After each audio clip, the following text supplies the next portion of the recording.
when he I feel they was born. falling that. You did hit me with.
City administrator, but you want, she did not everything.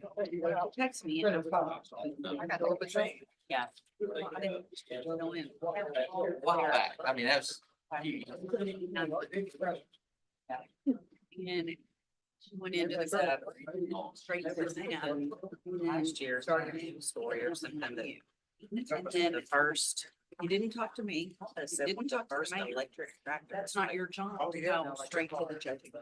That's just not fixed. I just don't feel that that's.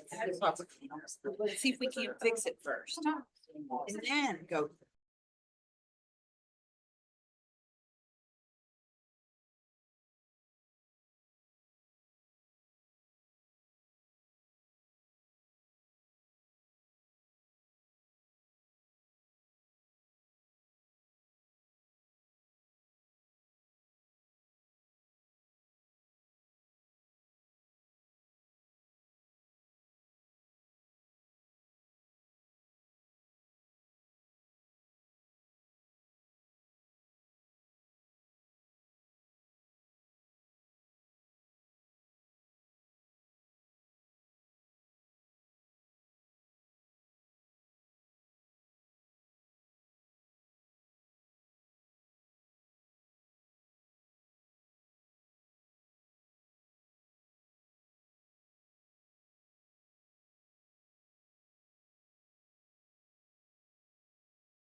I'm muted now. Okay. I'm good.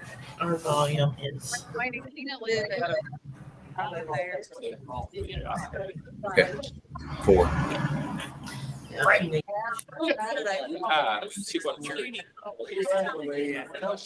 And I was like, oh, so I texted him. Y'all get out. He said, thank you. Yeah,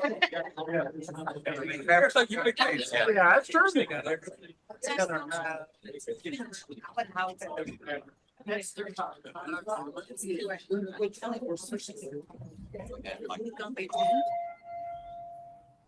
Sorry about.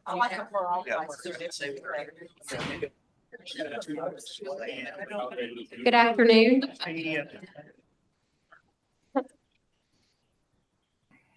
I would like to call the meeting to order at this time. We will begin our meeting with the pledge from Bart Frazier from Franklin County, followed by an invocation by Mayor Brock Thomas from the city of Princeton. I pledge allegiance to the flag of the United States of America and to the republic for which it stands, one nation, under God, indivisible, with liberty and justice for all. Pray.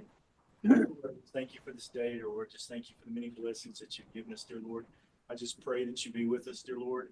I pray that you protect us, you guide us, dear Lord, to do the work that you need us to do, dear Lord, and what's best for our citizens. Just thank you for loving us, keeping us safe. In your name we pray. Amen. Thank you. We need to approve the minutes. They were previously sent out. Thank you, Mayor and Judge. All in favor? Any opposed? Motion carries. Right, next, we have Mayor Kevin Cotton to give our financial report.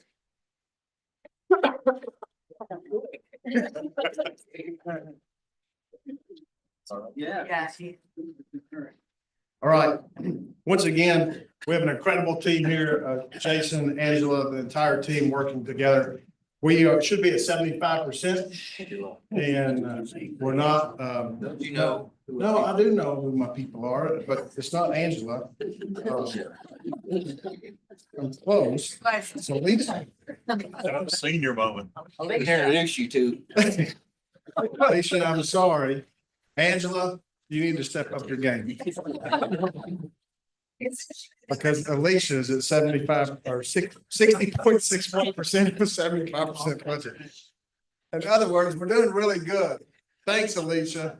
I don't know if I want a motion to approve that after that. All right, let's start it again. As you all know, Motion to approve.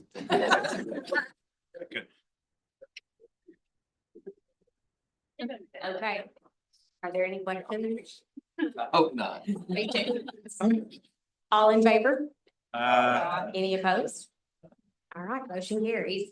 Next, we have Alicia, who would like to introduce a new staff member, not Angela, but.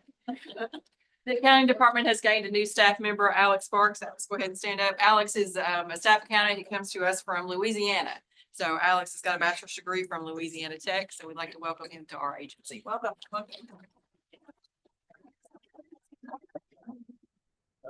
Welcome, Alex. We would like to go ahead and apologize now for some of our members. Moving on to our federal and state reports. First up, we have Ms. Morgan Alvey with Senator Mitch McConnell's office.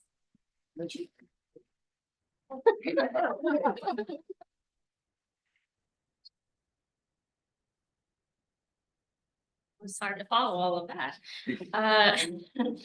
First of all, I want to say that our office has been tracking the flooding situation throughout the state. I know I've spoken to several of you about the impacts that you're seeing in your areas. So please continue to keep us updated on that front.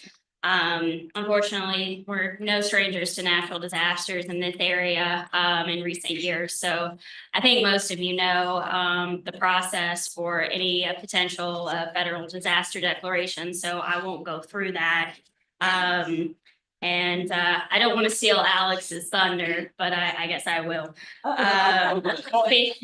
FEMA did receive the first request from the governor for a major disaster declaration on Friday for some counties, which I forwarded to a few of you. Not sure what the timeline will ultimately be on a decision from the president and FEMA on an evaluation and decision on that request. But typically, the federal delegation will write a support letter on behalf of the governor's request. I think that's being done as we speak, so I'll be sure to send that out to you as I get it. In the meantime, if you have any questions on that front, please let me know. There are two other items that I'll quickly note that have happened since the last meeting. One, which I'm sure you all are aware, but last month Congress passed a year-long continuing resolution that will fund the government through the rest of the fiscal year. So that means there was no typical annual appropriations package passed for FY25. I know that can be less than ideal in some cases, especially for some of the programs that you all here at PeADD depend on. And it also can be challenging on the defense side and for our friends at Fort Campbell. Finally, I wanted to flag a bill that the senator recently introduced. It's called the Protecting American Farmland Act that would seek to address the problem of declining numbers of farmland. It would provide farmers with capital gains tax relief in an effort to keep more agricultural land in active production. This is an initiative that our office has worked with Kentucky Farm Bureau on. If you want any further information on that bill, just let me know. I'd be happy to send it to you. Otherwise, always great to be with you. Thank you. Thank you, Morgan. And next we have Alex Cottle with Governor Beshear's office.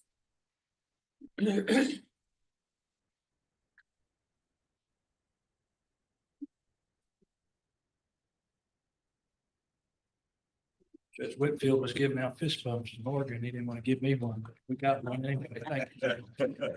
Morgan took most of my report. Thank you, Morgan, but good afternoon, everybody. Great to be with you all. Again, we're continuing to monitor and track the flooding and the latest storm damage that's come through Kentucky. I know where I live in Henderson, the river crest, the highest it's been since 1937. It's certainly been historic and impacted nearly all of our communities of West Kentucky. So keep us posted as needs arise and continue to try to help you all any way we can. It seems like a lifetime ago, but I don't think we've had a PeADD meeting since then. Billy Renee Johnson is our new chief of staff at DLG. Eddie Jacobs is retired after his long career of public service. So feel free to send Eddie a note of congratulations and congratulate Billy on her new appointment. I know she's worked with most all of you all through the years. She's been with DLG and state government for nearly 30 years herself. So congratulations to Billy. And we hope to see you all at the Governor's Local Issues Conference coming up in about 4 months, August 13th through 15th in Louisville at the Golf House. Registration will open for that next month. So look forward to seeing you all there and stay tuned to our website to get registered for that. If we can ever be of assistance, please don't hesitate to reach out to us. Thank you all. Thank you, Alex. Moving on, we have our staff reports. And first we have Ms. Amy Frobe with Community and Economic Development.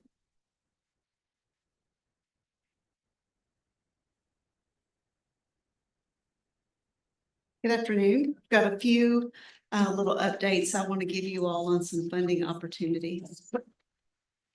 What's this telling? Giving me the pause. All right. So the first opportunity is a couple of opportunities we've talked about the last few times I've been before you, the Land and Water Conservation Fund and the Recreational Trails Program.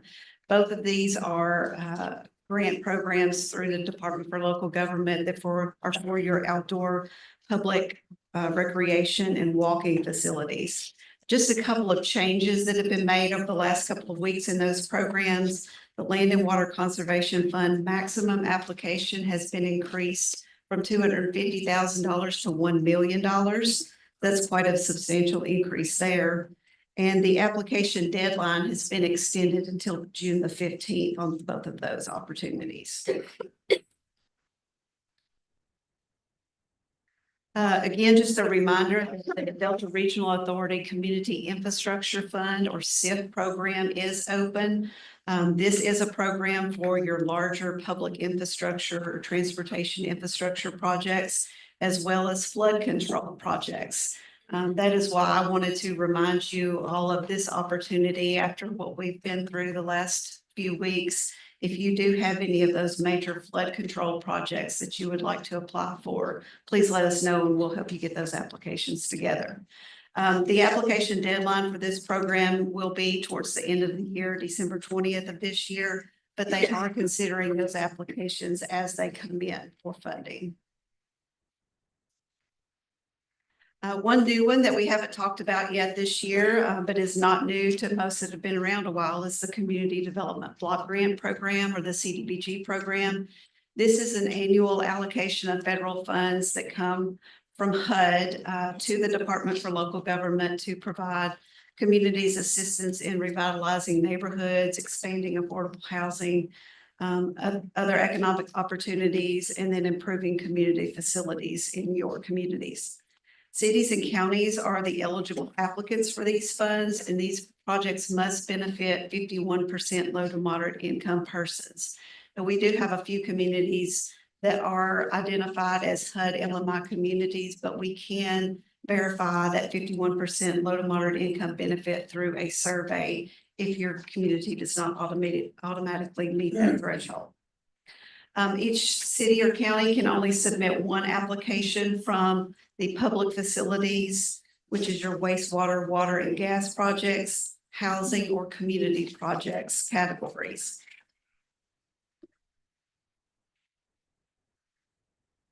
As Morgan stated, we are basically on a continuing resolution. So they're using the 2024 allocations as estimates regarding the funding that will be available for this year. So the state has a little over $25 million for all programs available in the 2025 funding cycle.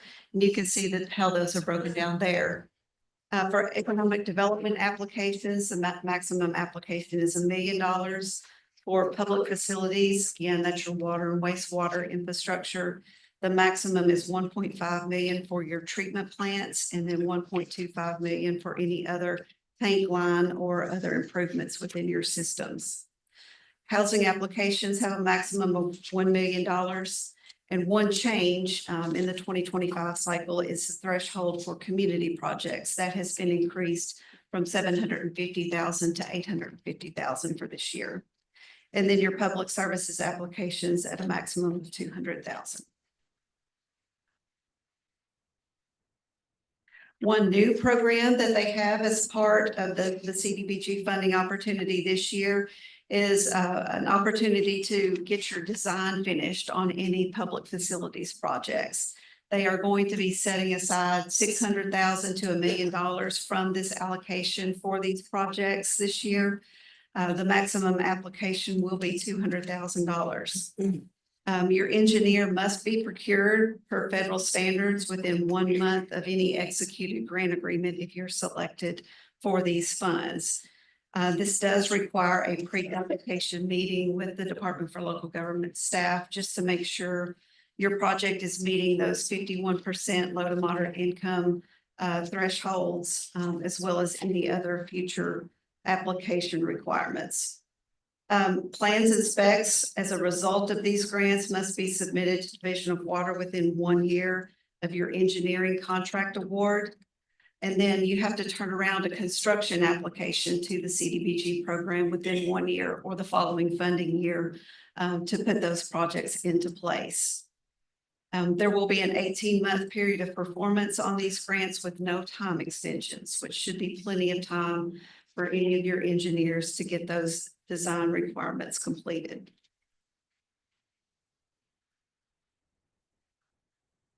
The deadlines on these applications for community projects and public facilities, and that is including that design only grant, will be September the 2nd of this year.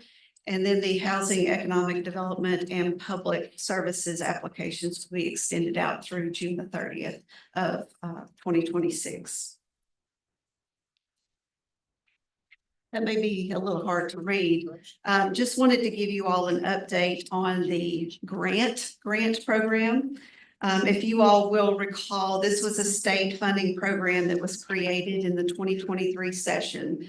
What we've in the past referred to as House Bill 9 funds, to provide a source of state match or cost sharing for federal funding opportunities for our communities.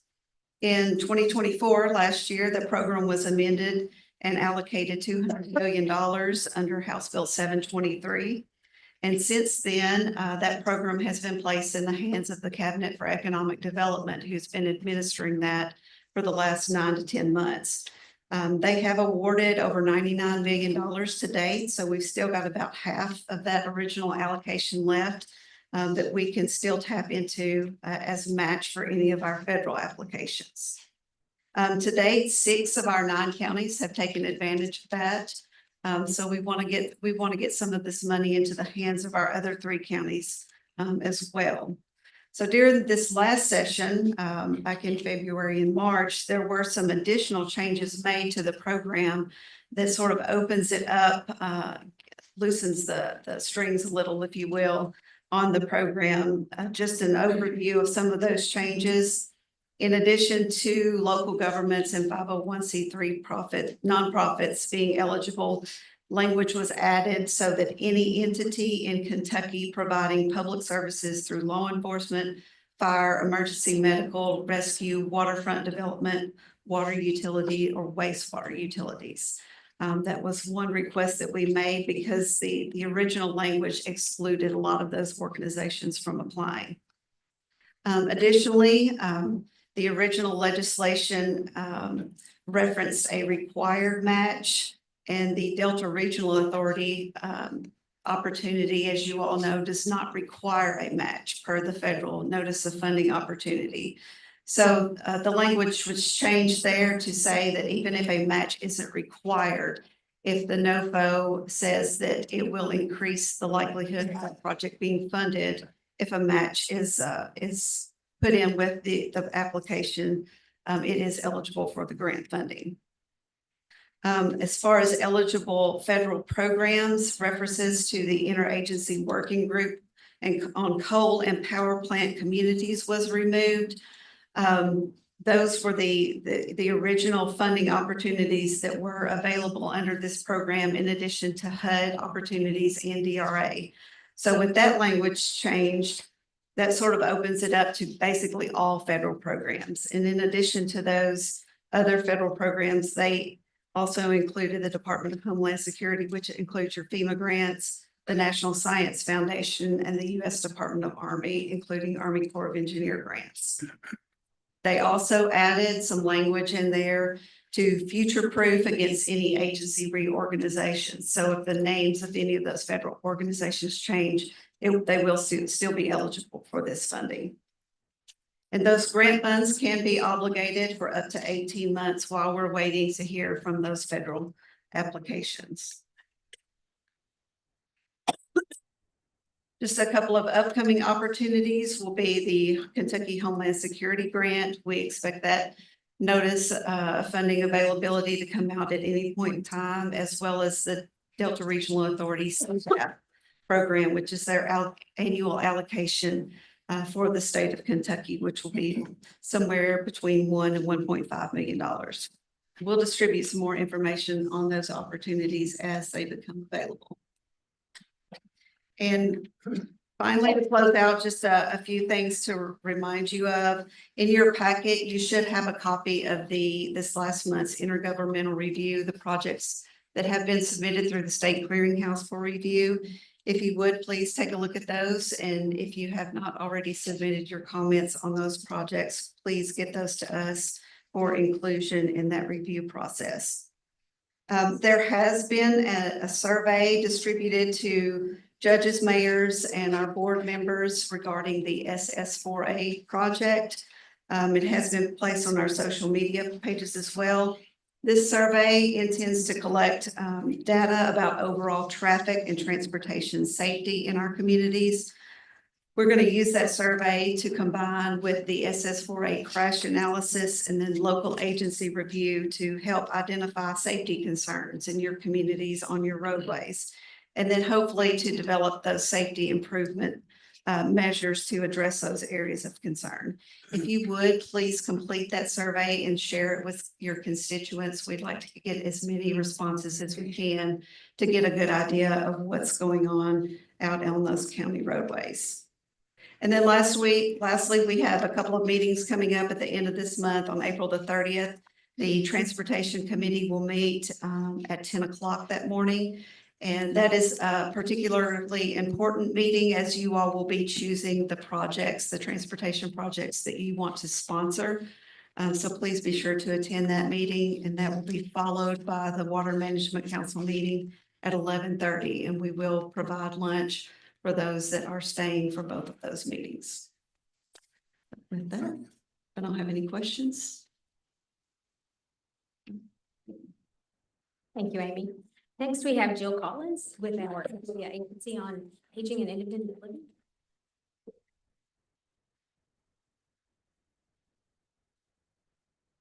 Good afternoon. I'd like to start with introducing a new staff member as well. We have a new staff member in the Area Agency on Aging Department, and that is Miss Kristen Frazier. She's over here on this side of the boardroom. Kristen started with us on April 2nd, and she comes to us from Child Protective Services with a wealth of background in social services and working with families and children. And so she'll be working in our home and community-based waiver program. So welcome to you, Kristen. The most pressing item that I want to bring to your attention today is regarding some of the restructuring that's taking place within the current administration as it pertains to the Administration for Community Living, which is kind of our federal oversight agency. And in March, the Department for Health and Human Services announced the dissolution of the Administration for Community Living. And so our state unit on aging, the Kentucky Department for Aging and Independent Living, received word through our federal advocacy agencies on April the 9th that some of the agencies and programs within the Administration for Community Living will be shifting into other areas. And I kind of have those laid out here. But our MIPA and SHIP programs will be moving over to CMS, which is our Centers for Medicaid and Medicare Services. The bulk of the Administration on Aging and Administration on Disability Services that falls under our programs will be moving over to the Administration on Children and Families. Some of the other programs, as you can see, will be moving over to the ASPE, which is the Assistant Secretary for Planning and Evaluation. Although there's not been a formal written announcement that these shifts have occurred, it has been reflected in the OAA CFR changes, which is the Code of Federal Regulations. As a result of this dissolution, 66% of ACL staff were let go on April 1st, with a portion of the staff called back to address mission critical issues with plans to stay on until the first part of June. Of the greatest concern are the federal NOAs, which are the Notice of Awards, and how that may impact those as they come out to the states, which are due to come out maybe this month. There is a national concern that there will be a delay with those NOAs, the National Notice of Awards, and that may impact funding to AAAs and senior centers. However, our state unit on aging does not expect that the way that these funds are drawn down will impact any of Kentucky's Older Americans Act programs as a result of this dissolution. So this is just to keep you updated. This is what we know as of today, and we do receive updates on a weekly basis on what that may look like, but we are not expecting any impact in Kentucky on our OAA services or funding as it pertains to the dissolution of ACL and then that restructuring of where these programs are going to land. I also want to mention that May is Older Americans Month, so we're about a month out, but we are preparing for that, and we do have a lot of activities and events planned, and so we'll be sharing more of that as we get closer to time on our social media. We'll also be having our district-wide training in May, where we'll be conducting some of our required contractual trainings for not only our staff and providers, but our council members and our volunteer base as well. If you look in your packets, you do have a copy of our wait list as of April 1st. I do want to point out that our home delivered meal list is getting smaller. We're continuing to add on meals every day, every week, but we also continue to get new requests for meals every day. So we may add on 10 and then get a request for 15 more, but we're continuing to add just as quickly as we can get those scheduled and have our case managers meet with those clients and their families. We didn't meet last month, but you will see in your packet an activity report for the Area Agency on Aging Department for January and February, which gives you a nice overview of some of the events and activities that have taken place and some of the program activities that you can see the numbers there. And so take some time and look at that. If you have any questions, you can let myself or Amanda Stokes know.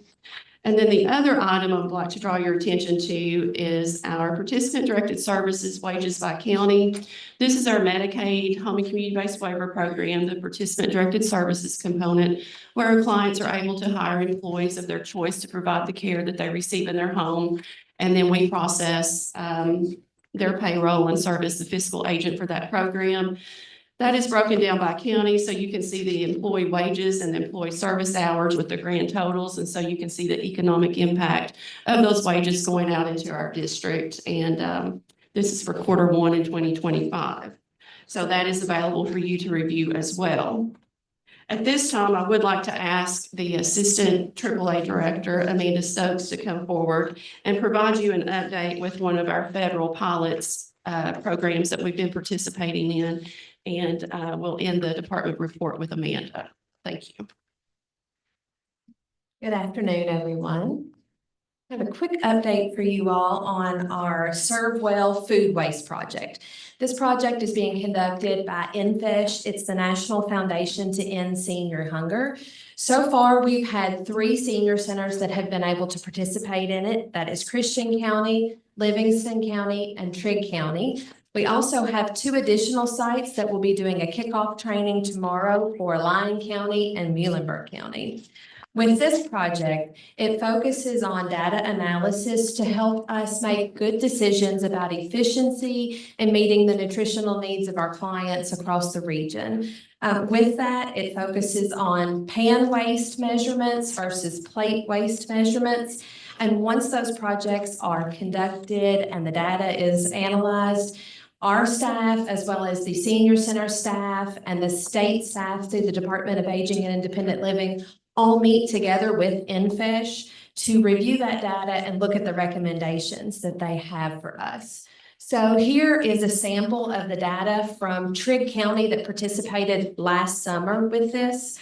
Overall, they determined that with plate waste, which is the food remaining on a senior's plate at the end of the meal, that during that time frame, there was only 5% waste. So 95% of all the food served to those seniors was consumed there on site. With pan waste, there was a 3% amount that was left over, meaning at the end of the congregate serving for that meal, they only had 3% out of all the food that they had prepared that was left, that was not served out to those clients. With that, it also focuses on not just the food that was left by pound, but what particular foods were left, so that the state dietitian and the kitchen staff can review and determine if there might be any issues with how a food is prepared, if it doesn't hold temperature well, the presentation of that food. So for plate waste in Trigg County there during that time frame, it was primarily vegetables and starches and breads that were left over from the plate waste. And that was things like cabbage, broccoli, and various types of potatoes. So that information was taken back and reviewed and determined if they might make any changes to the menus.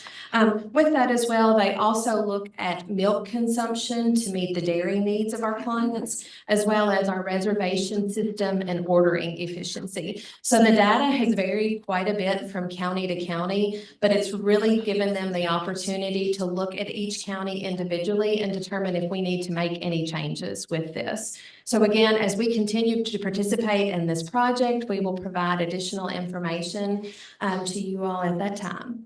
Thank you all. Thank you, Jill and Amanda. Next, we have Ms. Sheila Clark with the West Kentucky Workforce. Thank you, Madam Chairman. I wanted to talk to you just a few minutes about the disaster emergency grants that we have had access to from the U.S. Department of Labor for several years to assist our counties as they may have individuals who their jobs were impacted by the recent floods, or maybe a business that's decided not to reopen after that. We also are doing humanitarian activities to assist the nonprofits in counties, or maybe we can use those funds to also help with public cleanup after an event like that. Right now, we have been in discussions with the state that started last week. At this time, we do not have the request completed.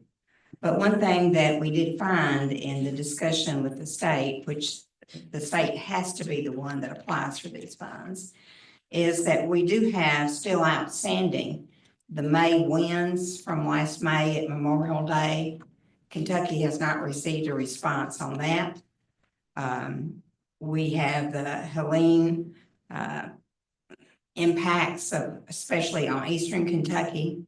They had not received a response on that. However, congressional delegation, North Carolina and Tennessee have received their funds for the Helene impacts. And then we also found out that the February flooding that we submitted for some assistance there, it hasn't been responded to as of yet. One of the impacts that is causing some of the delays of the recent request is the fact that the continuing resolution included a $25 million reduction to USDOL funding. And the focus of that reduction was on these emergency grants and dislocated worker funds. So right now, the Department of Labor is cautious about expending funds. They've reduced the amount that they will obligate to a total of $5 million, and they start out with $1 million. And of course, some of those grants in the past had been, $8, $9, $10 million for the whole state of Kentucky. So we see them perhaps not moving forward quickly and concerned about obligating funds when they know they still have the rest of the summer season until we get back to October when they look at a new budget year. So we just wanted to make you aware that we're going ahead and submit a request for the flooding, and we'll just have to wait and see what happens with that. Also, we've been very busy. Several things are going on in the spring usually. And then we also have just finished posting our plan for public review. And that's out on our website, and we'll be sending that to Frankfurt on the 29th of April, and looking at that and trying to get that information to Frankfurt. I've asked Marianne Medlock, who is the business service representative, the purchase counties, to come and talk about the plan and some of the occupational areas that we've highlighted in it as demand areas. And then Tom will follow her, Tom Scholler, to talk about all the events that you've been seeing, the job fairs and all the other events, hiring events that you've seen recently. So Marianne, I'll let you start.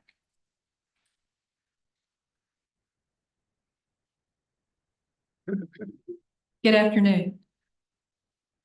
As Sheila said, we have been very busy the last few months working on a regional and local plan. This was prompted because every 4 years, the Kentucky Workforce Board updates their statewide workforce plan. And then they invite the locals to come together to work on their plans for the next 4 years. So we have been working with the Green River Workforce Development staff because together, the West Kentucky Workforce Board and the Green River Workforce Development Board comprise the 24 county West Planning Region for the state. Not at all complicated whatsoever, right? So we have been working through it and we have published our results and it is now posted to the website like Sheila said.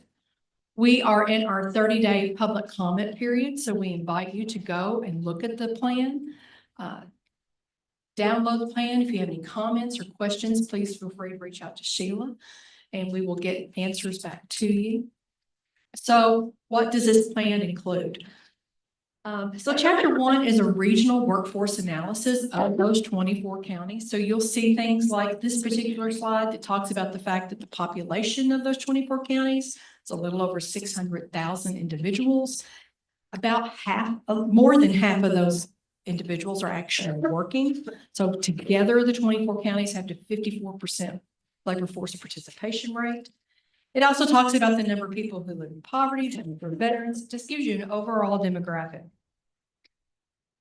Additionally, we also discovered that in the last 10 years, the number of business establishments that have located within the 24 counties has dramatically increased since 2021, which is always good news. When you have new businesses, you have new job opportunities. It also includes a civilian labor force map, which this is a density map. The darker counties are the counties that have more civilian labor force.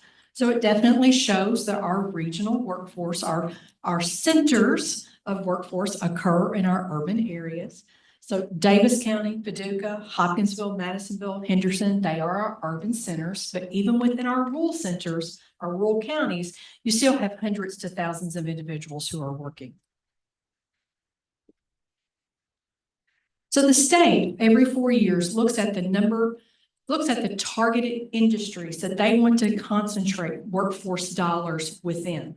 So they updated their particular sectors to include construction, education, healthcare, manufacturing and logistics, as well as professional technical services. So that's where they chose across the state.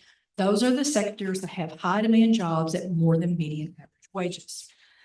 They gave each of the regions an opportunity to select 2 unique sectors that work within those areas that are important to our area, because they understand that each area of Kentucky is unique and there are different sectors within those areas. So we chose agriculture and energy because they have a talent density of more than twice the number of people in those sectors than comparative areas of the same size across the nation. Okay, location quotient just basically is a talent density. So these are the 2 that we have identified and included in our plan. So that way we can concentrate workforce dollars within these 2 sectors in addition to the state 5 sectors.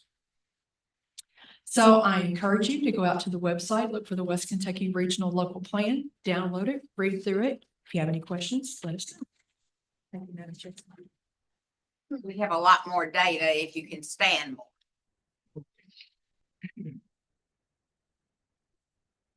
Thank you, Marianne. I just want to bring you up to date. In your packet, there are flyers, not flowers, but flyers concerning these hiring events. But I did want to highlight on April 22nd from 9:30 to 2:30 is a Hopkins County Job Expo, and it's at the Ballard Convention Center. And I just reached out to a couple of individuals in Madisonville earlier this morning. They already have over 30 businesses signed up for that. So it should be a good event. On the 24th here in Hopkinsville at the Planners Bank Kenny Stewart Medical Center Sportsplex, which is next door to the Brew Center.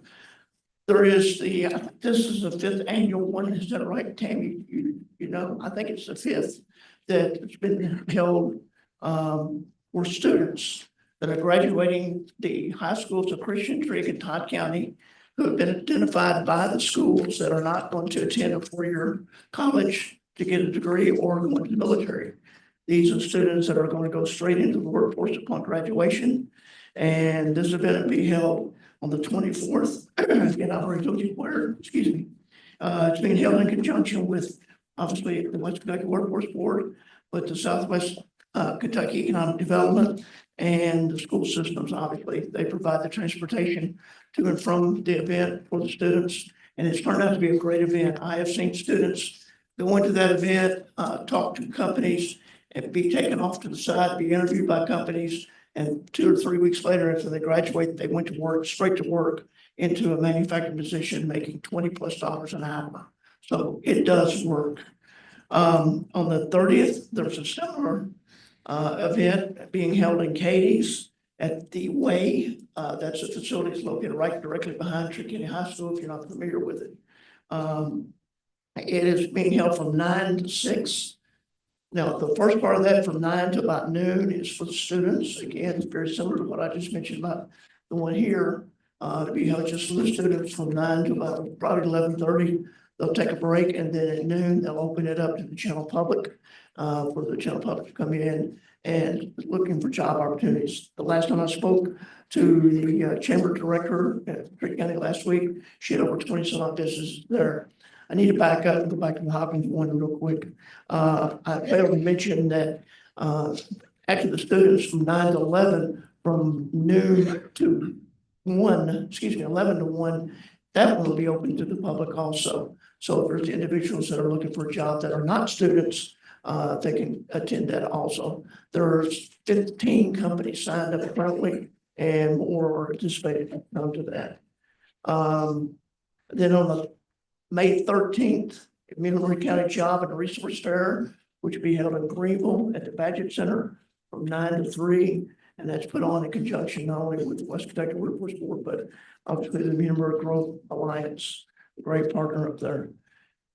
Did want to highlight that currently, and they're usually every week at the Paducah Career Center and the Hopkinsville Career Center, there are weekly job fairs, which are usually held on Tuesdays. It could be anywhere from 1 to 5 or 6 or 7 companies there that are looking for employees. And there are a lot of companies in this region that are looking for employees. And then I did want to highlight a couple of recent events that were held. A few weeks ago, we had a job fair at the request of Terrence Davis at the Boys and Girls Club here in Hopkinsville. This is the second time we've held that event. It's not for the boys and girls at the club. I want to clarify that. We're not putting young kids to work. This is aimed at the residents surrounding the Boys and Girls Club that Terrence felt like we could reach out maybe and they could come and attend a job fair for a hiring. So I did want to highlight that. Subject to any questions? That's all I have.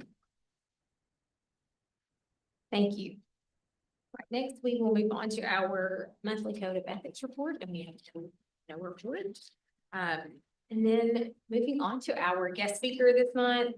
Our guest speaker today is Ms. Christine Wilgos, the warning coordination meteorologist at the National Weather Service in Paducah. We very much appreciate you taking the time out to come and speak to us.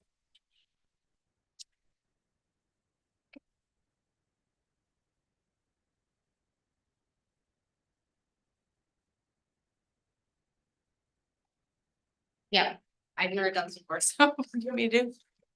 The laptop with it. Laptop up there?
While they're working on that, Amanda, I was thinking when you were giving your report on the pilot program about the food waste that I noticed here we tend to throw away vegetables, but we don't have many desserts left as leftovers. So sounds like you all are eating sort of that same type of pattern there.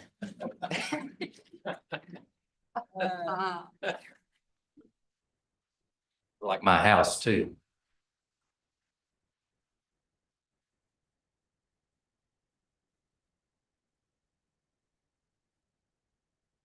I think we're having to switch some things over just a little bit.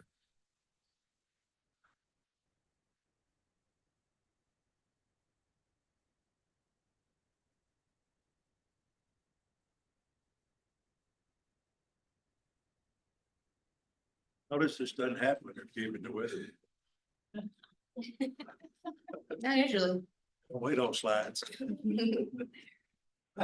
You know, I'm sure I'm like most everybody in this room. I think I know more about wind shear and bow echoes and velocity than I ever have known. So More than we need to know. more than we need to know. That's exactly right. Good afternoon, everybody. My name is Christine Walgus. I'm the Warning Coordination Meteorologist at the National Weather Service in Paducah, Kentucky. And I just wanted to spend a few minutes with you this morning going over, first of all, what actually happened. We've been a little busy with tornadoes and historic flooding, and then going a little bit into ways that we can help you, things that you might not have realized, services that we provide, and things of that nature. So I don't have a clicker, I don't think, or can I click? Not yet. Not I'll yet. get you set up. You just do it. Yeah, that's fine. I'm sure with a government laptop, there are not things I can probably do with other laptops. So if you're not familiar with the National Weather Service, we are a federal agency. We fall under the Department of Commerce. Under DOC, there's an agency called NOAA, National Oceanic and Atmospheric Administration. And the National Weather Service is one of the agencies within NOAA. There are 122 forecast offices across the nation, and each forecast office serves a number of counties within a state or multiple states. And so those are called county warning areas. So as you can see there, the Paducah area, I can go to the next slide. You can see the 58 different counties that we serve across all of Western Kentucky, from the river all the way through Davis, McLean, Muhlenberg, and Todd counties. If you go east of there, obviously you served by the National Weather Service in Louisville. So next slide, please. So this is a graphic showing you the rainfall totals we've had from April 2nd through the 6th. As you can see, Western Kentucky pretty much had the bulk of that rain. If you were paying attention, you all had multiple rounds of heavy rain through that period, ranging from anywhere from about 10 inches to close to 16 inches of rain had fallen across Western Kentucky through that time period. If you go to the next slide, we talked about a new record for the all-time highest 4-day rainfall total for any county within the 58 counties that we serve. And that new record was 15.59 inches in Marshall County, Kentucky. This is at the Mesonet Station, which is 4 miles north of Benton, Kentucky. And the old record was in Williamsville, Missouri, from a cooperative observer at 15.53. So that's a lot of rain. And most places can't take that kind of rain. So next slide, please. This is a look at the river stages. So anything that you see there that's not green is in flood. So the purples indicate major flooding, the red indicates moderate flooding, and the orange is just minor flooding. And this map obviously will change. It's been changing, obviously, as the crests along the rivers continue to occur. In fact, I think Evansville and Owensboro occurred on the weekend. So all this is going to be taking some time to get all this water through the system and back down. And as was mentioned before, up there in Henderson, they're dealing with a lot of problems. And Calhoun is dealing with a lot of, not record breaking, but some horrendous flooding in Calhoun and Plain County. So next slide, please. And if that wasn't enough, we had a number of tornadoes to deal with. We had tornadoes on March 14th. We had tornadoes also on April 2nd. And honestly, April 2nd, we had the same kind of outbreak last year. I was up in the Evansville area for 3 days surveying, and this was no different. We had 22 confirmed tornadoes on April 2nd, which is the most that we've had in history in our county warning area since 1995. We also found tornadoes on April 4th, and I believe also on April 10th. We had a tornado. Actually, I was on my way up to Princeton, Indiana to do a talk at the library. And while I was driving up there, the tornado occurred and dropped out and put down like about a 1 mile path. I'm like, well, I guess I'm not doing my talk. I guess I'm gonna switch over to doing damage surveys now. So that's just the nature of the game. So you go to the next slide, looking at tornado count by miles. So so far this year, we've had 473.5 miles of tornado path across our area. And this breaks the annual record back in 2011, which in 2011, we had the record number of tornadoes we've ever had since 1995, which is 79 tornadoes. And with those 79 tornadoes, we have 449.8 miles of track. But this year we have had only 41 tornadoes, but we've had more path, which means the tornado paths have been longer. And that just is kind of scary to think about. So with that, I'm going to go a little bit forward now. Next slide, talking about what we do, what are the things that you can take part of and be as far as products and services. So we obviously do watches, warnings, and advisories. That is our main goal. Our mission at the National Weather Service is the protection of life and property. That's why we're here. That's why I get paid. So we put out 7-day forecasts, obviously for the next 7-day period. We do aviation forecasts for 5 different airports across the area. Fire weather forecasts, we work very closely with Forestry Service, not only for wildfires, but for prescribed burns. In fact, that's most of the work that we do is for prescribed burns. Obviously, hydrology, we have a lot of points that we watch for river flooding and other hydrology issues. Decision support services. This is something that the Weather Service is working toward moving into and getting more hot and heavy with, is where basically you take a forecaster and either provide them on site at an event or at the office providing support for an event where there are multiple amounts of people that are outdoors and that safety is a concern. So forecast graphics, if anybody have ever gone to our website, weather.gov/PAH, you'll see all the graphics that we put out pertaining to weather. We do messaging on social media to try to get the word out, try to get the messaging out, communication with our partners, many of you in this room, various outreach. And remember, we are 24/7, 365. So there are always a forecaster or two at the office every single day, 365 days of the year. So moving on, I'd like to just point out a few things that you may think about taking part in. If you can go to the next slide, please. So how can we help you? So one of the things as a warning coordination meteorologist, my job is to be the outreach focal point, the liaison to the outside world. And one of the things that I do is help create safety plans, going over safety plans for schools, for factories. This was an exercise I did at a nursing home in Poplar Bluff, where they brought me in, helped me go through the planning, and went through an exercise where we basically took every senior out of this nursing home and pretended that a tornado had hit the facility. And then we had a hot wash afterwards, and it was a really great thing. So thinking about weather resources, how can we help you? That is why we're here, to help you mitigate, to plan, and to prepare. So next slide, please.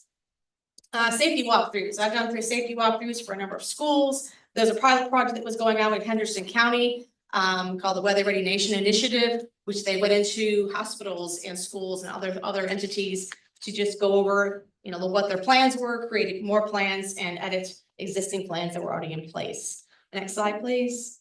Again, exercises. I've been at everything from the federal, state, and local levels as far as exercises for weather. So if you have an entity that wants to do an exercise, we can create mock warnings and pretend there's a tornado. We can create all kinds of other injects.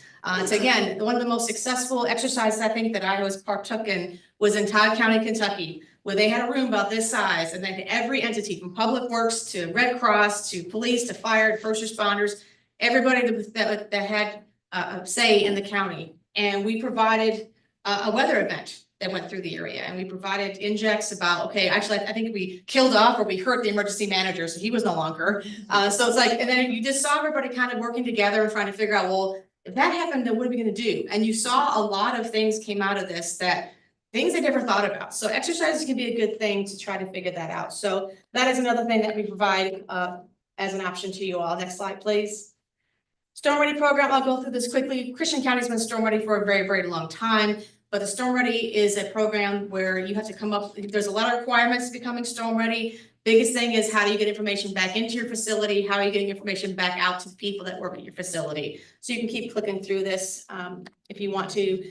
But if you're interested in that, just go to weather.gov/storm ready. There's a Storm Ready Community Program. If you click to the next slide, there is a Storm Ready Supporter Program, which is the requirements for supporter are not as robust. And so basically you just have to have ways to get warnings, ways to get that communicated to your people, have plans for response, and then also safety, having drills and things like that, preparedness. So that's another thing. The Weather Ready Nation Ambassador Program is something very similar, and any entity can become a Weather Ready Nation Ambassador, which means all we're asking you to do is be force multipliers. We are a very small agency, and so we require partners and community members to help us spread the word on severe weather preparedness and awareness. So the Ambassador Program is just one of those things where we give you some tools and resources where you can go out and help us be that force multiplier. You can go on to the next slide, please.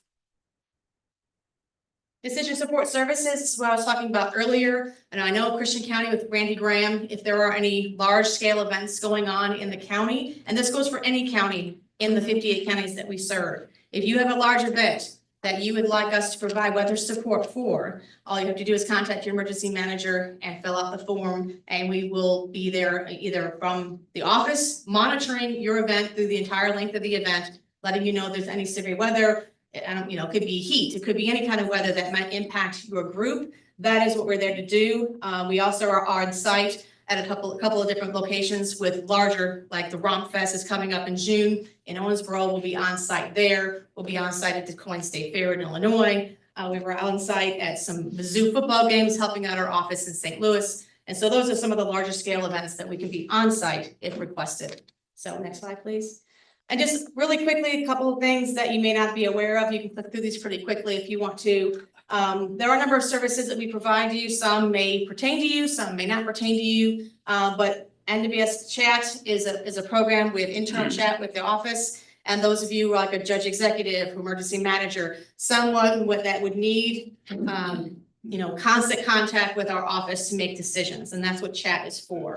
So if you're interested in that, I can get you the URL to obtain and request an account for that. Next slide. So you can click through this really quickly as well. There are a number of things that you can become a part of. So every Monday at 11 o'clock, our office does a weekly partner call. Lasts 5 to 10 minutes, and a week like this week is probably a little bit shorter because there's not much going on. But anyone can be part of these, especially those in the community like this that we use this information. And basically, it's a Google Meet, and we meet every Monday at 11 o'clock. If Monday is a federal holiday, we will run it on Tuesday, and we send out email reminders for that as well. Next slide.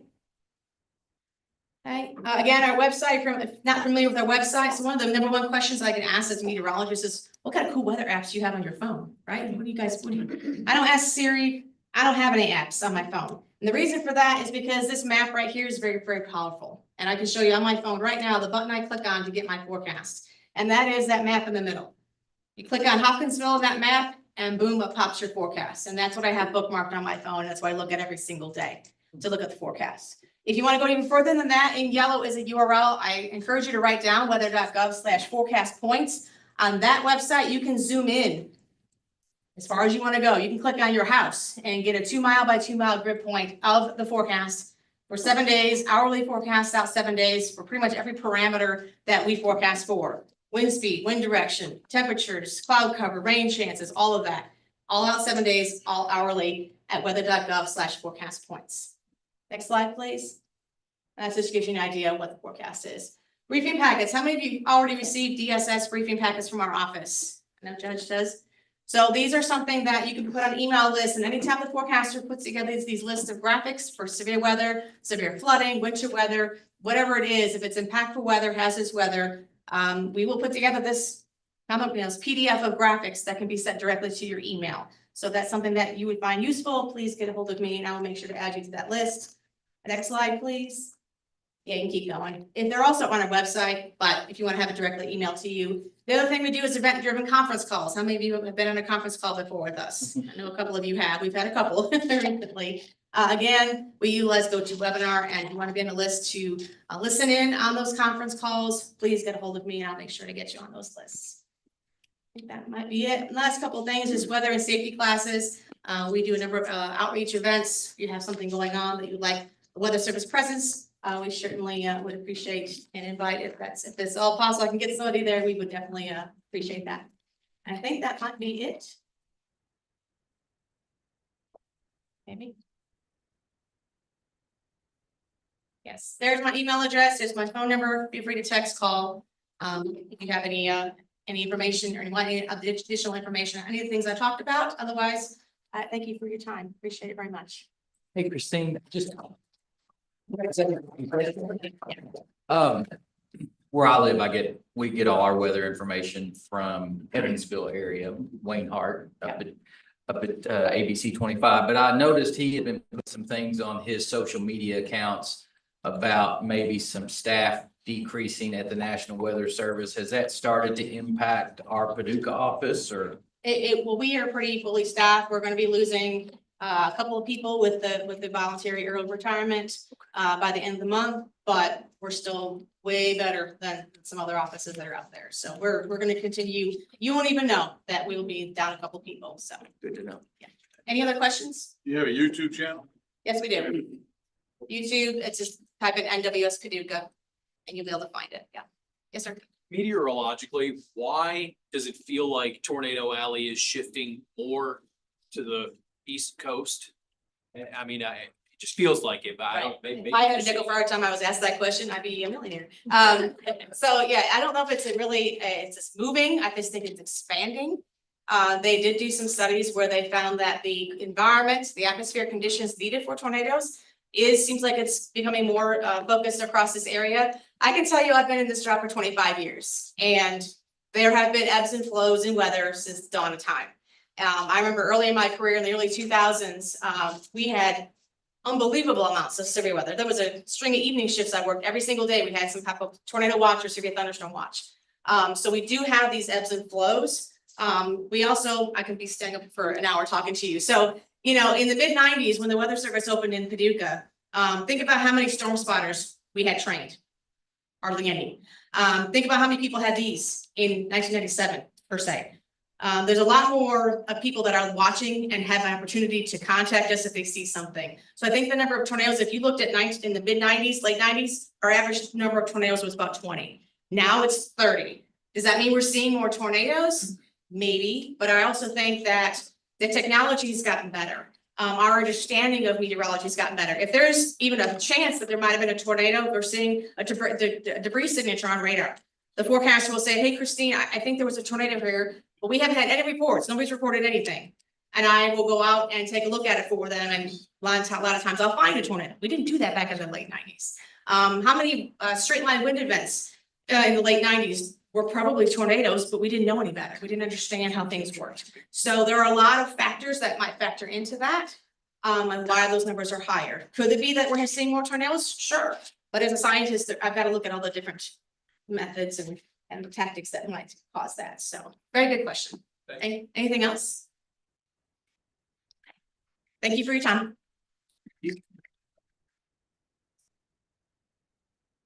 Thank you, Christine, for being here. I know you've had a extremely busy schedule over the last few weeks, but appreciate you taking out some time and being here with us today. The main thing I want to talk about today is our, we didn't meet last month, and that's because the majority of the board, many of our board members were in DC for our annual NATO policy conference. But as I've mentioned before, most of our time that we spend, especially at that conference, is spent with our congressional delegation. Morgan, I appreciate you working with us to get meetings scheduled with Senator McConnell. This year, we brought back an event that we haven't done for many years. In fact, 20 plus years it's been since we've done that, but we brought back a Kentuckians in Washington breakfast where we had an opportunity to hear from all of Kentucky's congressional delegation, in addition to just our folks. So that was a very nice event. I think having the number of folks that we did was very well received from our congressional folks, and already seeing some fruits of the labor there. But At this point, Melissa did put together just a short video of some of our activities. Not a whole lot here, but just wanted to show some of that so you can see a little bit about what took place while we were there.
All right, so that just gives you a little snapshot of what took place. One thing that that was really hit home to us from all of our folks is that if you are seeing projects or initiatives that you have going on in your counties, in your cities, in your areas, that you're seeing issues with funding at the federal level, just to contact our congressional reps to let them know, what projects we're seeing, and then hopefully they can work with the federal agencies to get those moving. I'll just open it up. Is there anybody that attended that would like to mention anything else that we talked about?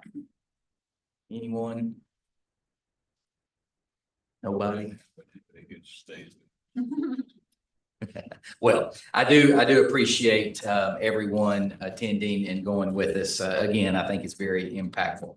One last thing I do want to mention, I can't believe it's time, but our annual meeting is approaching us. That will be Monday, June the 9th. So please mark your calendar and put a hold for Monday evening, June the 9th. We do have a great event planned, and hopefully you all can join us and celebrate all the accomplishments over this past year. Do you all have any questions for me or any of the other staff? All right. Well, thank you all for being here and look forward to seeing you soon. Okay, we don't have any other business. We need a motion to adjourn. Thank you. And a second? Second. You. All right, we will see you in May. Yeah.